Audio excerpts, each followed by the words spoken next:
Hello, and welcome to the BMC Quick Course Series. My name is Tom Beck, and I'm a DB2 software consultant at BMC Software. In this quick course, I'll discuss some of the possibilities available to you and some of the considerations for implementing NGT Reorg in your environment.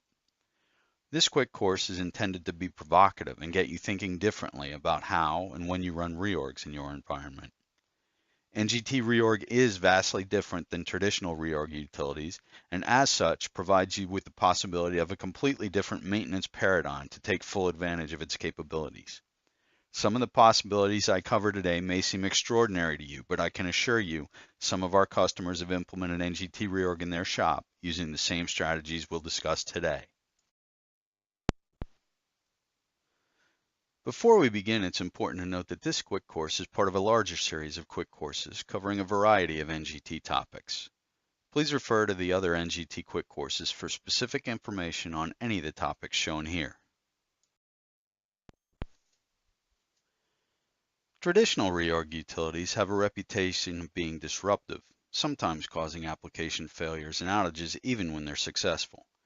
As such, reorg utilities have been largely banished in many DB2 shops to execute in an ever-shrinking maintenance window where they have the least possible impact to applications.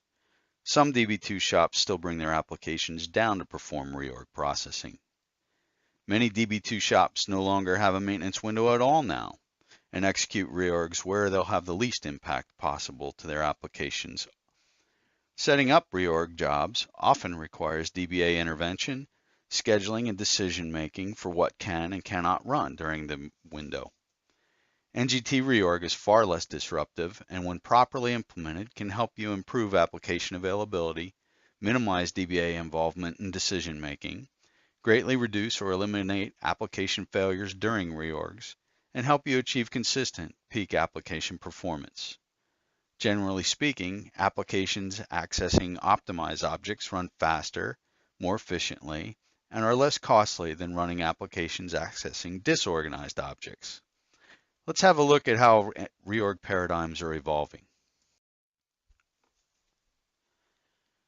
Starting from left to right, we can see a high-level evolution of the reorg process. Even before this, many DB2 shops would blindly run scheduled reorgs on objects whether they needed reorganization or not, usually on a weekly or some routine basis.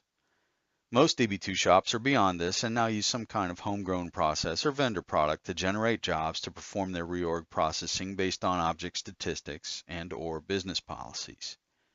These jobs are usually created sometime before actually executing them in a window, usually on weekends in the off hours.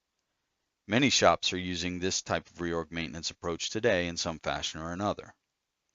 The next step in the reorg automation evolution is to create static reorg jobs using wildcards.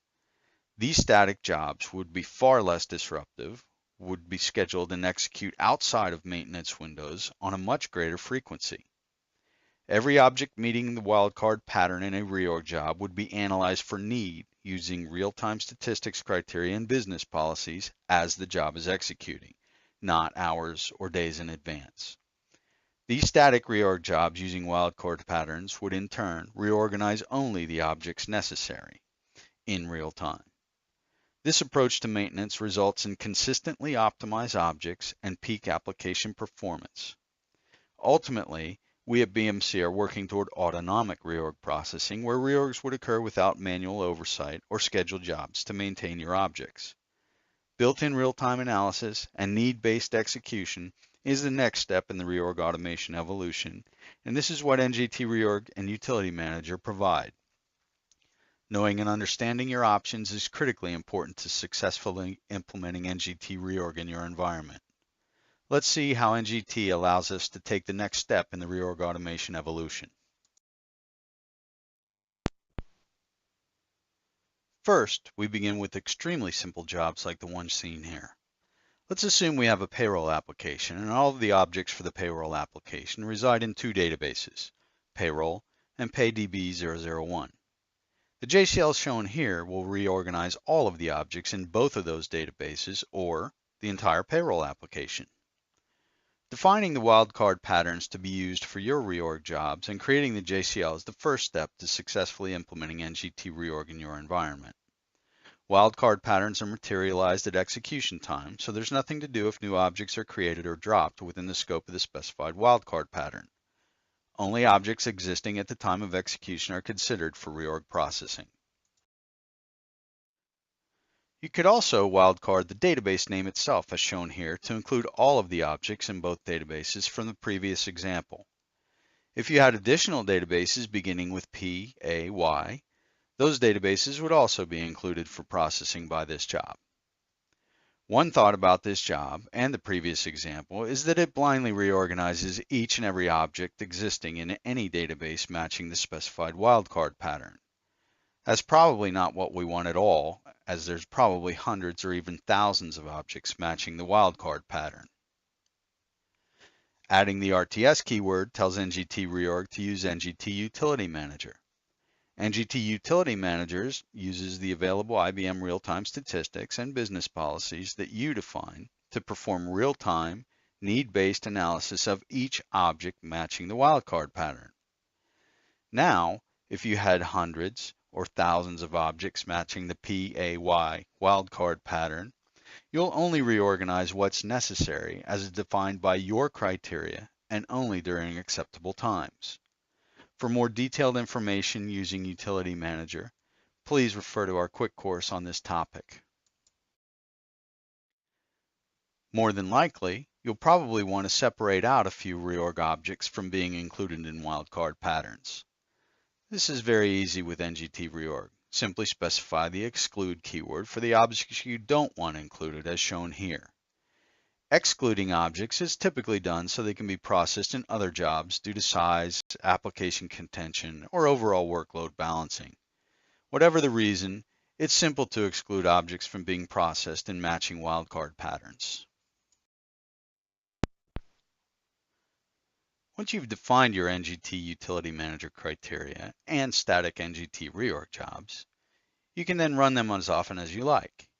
If you were to run the same static reorg jobs for all of the objects in your environment every day, it's possible you could see results similar to this because only the objects needing reorganization will actually be reorganized on any given day.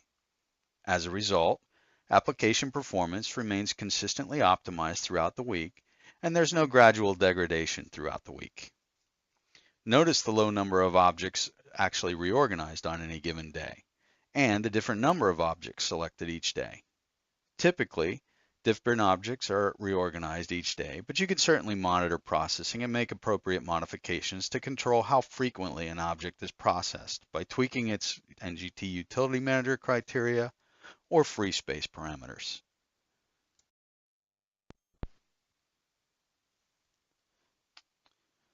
NGT Reorg is far less disruptive than other reorg utilities and as such provides the possibility of much greater reorg frequencies of your objects. Applications accessing highly optimized objects execute more efficiently than those that don't. More frequent reorgs provides for peak application performance on a consistent basis. NGT Utility Manager provides integrated real-time utility analysis, allowing you to define the criteria and schedules for which reorgs occur. DBA involvement in the reorg process is virtually eliminated once the simple, static JCL using wildcards and exclude statements are defined for your environment, making NGT Reorg the next step in the reorg automation evolution. Thank you for your time and interest in our NGT Quick Course series today.